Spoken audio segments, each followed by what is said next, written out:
Bonjour et bienvenue dans ce nouvel épisode de Kesako la librairie. Et aujourd'hui, je vais vous parler manga. Savez-vous d'ailleurs que la France est le deuxième pays sur le marché du manga et que le manga représente à peu près la moitié des ventes de bandes dessinées sur le marché du livre. Le manga est divisé en une multitude de catégories et de sous-catégories.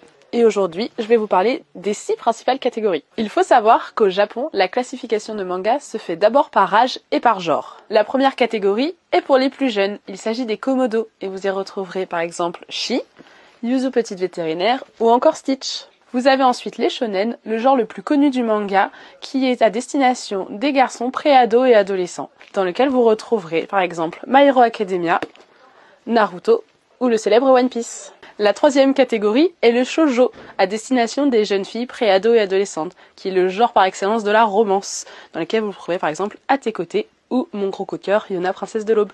Puis pour les grands ados et jeunes adultes entre 15 et 30 ans, vous retrouvez le seinen, avec par exemple le célèbre Attaque des Titans, One Punch Man ou Vinland Saga.